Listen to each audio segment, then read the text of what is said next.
Tapi ada yang lucu, sampai sekarang ini tanggal 8 Juli, itu Pak Jokowi dan Pak Bas sudah membatalkan niatnya untuk mulai pindah kantor ke IKN yang baru. Jadi dua tokoh kita ini pun juga sadar bahwa memang masih carut-marut. Komitmen yang katanya mau pindah ke IKN, ke Kaltim, meninggalkan Jakarta, akan ngantor di IKN Nusantara itu, ternyata tidak terjadi sama sekali. Nah, kalau orang Jawa ada ungkapan, itu esok dele, sore tempe. Jadi plan-planisme. Nah, kemudian demonstrasi amaturisme rezim Jokowi juga lagi-lagi dipertontonkan dalam menangani anugerah Allah berupa melimpahnya nikel di Indonesia. Jadi nikel mendadak sontak sejak tahun 2022 menjadi komoditas primadona Indonesia. Semua negara yang ingin mengurangi emisi karbon dan akan mengganti mobil konvensional yang mengkonsumsi bensin dengan mobil listrik yang digunakan dengan baterai tidak harus menggunakan nikel sebagai bahan pokok utama.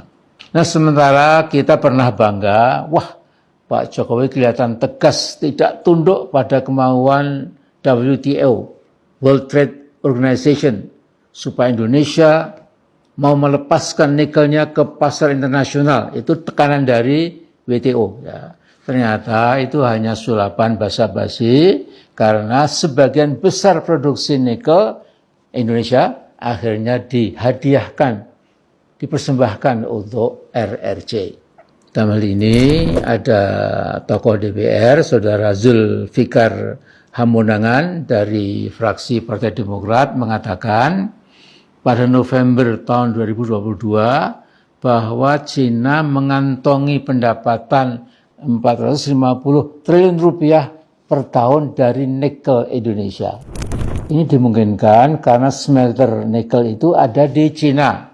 Perusahaan-perusahaan pertambangan Cina diberlakukan istimewa, pajaknya dikurangi 30%, sementara perusahaan-perusahaan pribumi banyak tersingkirkan, izin-izin mereka dicabut, sehingga ini menunjukkan perhambaan Indonesia pada Cina hampir terpantau di semua bidang kehidupan nasional.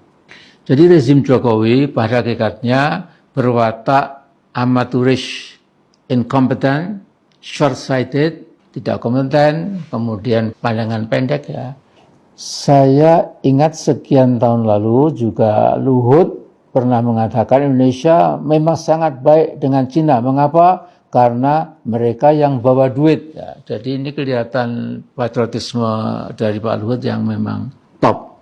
Nah, selama 10 tahun berkuasa, Mas Jokowi itu sudah menginjak-injak Undang-Undang Dasar 1945, khususnya pasal 33 yang ayat 2-nya berbunyi, cabang-cabang produksi yang penting bagi negara dan menguasai hajat hidup orang banyak dikuasai oleh negara dan dipergunakan untuk sebesar-besar kemakmuran rakyat. Dalam hal praktek memang dikuasai oleh negara, tetapi dipergunakan untuk sebesar-besar kemakmuran korporatokrat, konglomerat, dan para bandit predatorik yang memangsa sumber daya alam Indonesia kemudian digotong ke negara masing-masing. Sesungguhnya tokoh-tokoh intelektual maupun tokoh-tokoh politik yang berbobot sudah memperingatkan bahwa Indonesia hanya mendapat kerusakan lingkungan dan kemelaratan, terutama yang diderita oleh masyarakat yang hidup di sekitar lokasi pertambangan nikel. Sudah Yusuf Kala belak-belakan 90% nikel Indonesia dikuasai Cina.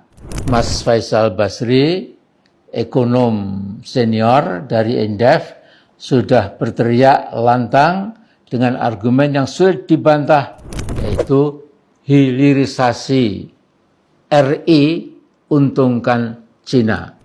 Kemudian juga Direktur Eksekutif IRES, Indonesian Resources Studies, Mas Marwan Batubara, menyayangkan hilirisasi hanya menguntungkan kepentingan oligarki dan kepentingan asing.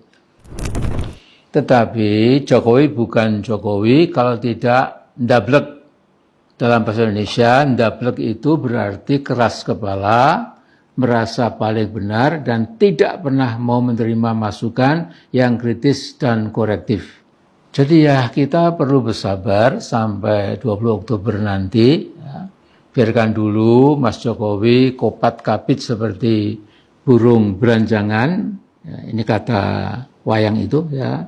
Dan akhirnya akan disampar, disandung, dan entah diapakan lagi oleh rakyat Indonesia. Nah sementara itu pada 5 Juni yang lalu Jokowi merencanakan sebuah kelicikan yang luar biasa. Jokowi bukan Joko Widodo ya, kalau tidak minger atau menghindar dari tanggung jawab yang harus dipikulnya.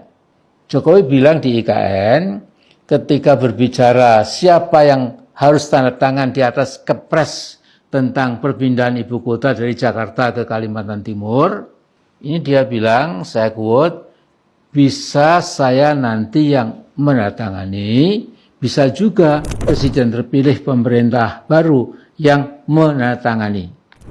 Jadi buat saya ini maaf, ini manifestasi kelicikan atau keculasan pada tingkat optimal. Begitu Jokowi mulai yakin IKN pasti mangkrak, Jokowi akan minta Prabowo supaya menandatangani kepres pemindahan ibu kota ke IKN Nusantara Kalimantan Timur. Tentu Presiden Prabowo yang pernah jadi Danjen Kopassus dan Danjen Kostrad dan pengalaman internasionalnya yang jauh melampaui Jokowi tidak mungkinlah menerima limpahan kebijakan yang busuk dan koruptif itu. Jadi good luck Mas Joko, nikmati saja hari-hari mendatang, siapkan sebaik mungkin kejaran penegakan hukum, penegakan keadilan pada Anda sekeluarga, dan sayang Anda telah memilih secara sadar su'ul khotimah. Jadi nanti akan kita lihat bagaimana kenyataan akan digelar oleh Allah yang Maha Kuasa, yang Maha Esa. Tapi buat bangsa Indonesia, apapun yang terjadi, kita tetap kompak, tetap yakin masa depan kita jauh lebih bagus selama kita jujur, bekerjasama, jangan saling sikut, ya. Dan mudah-mudahan betul-betul insya Allah kita membuka lembaran baru. Kita ucapkan selamat tinggal rezim Jokowi, ya, dengan segala macam legacy yang kurang bagus itu, dan tentu kita punya pegangan yang sudah tentu-tentu tidak akan pernah kita khianati, yaitu ideologi falsafah negara yang kita sudah hafal, yaitu Pancasila, kemudian pembukaan atau mukadimah Undang-Undang Dasar kita yang tidak pernah boleh dikurangi, ditambah, ya. Ini menjadi pegangan kita.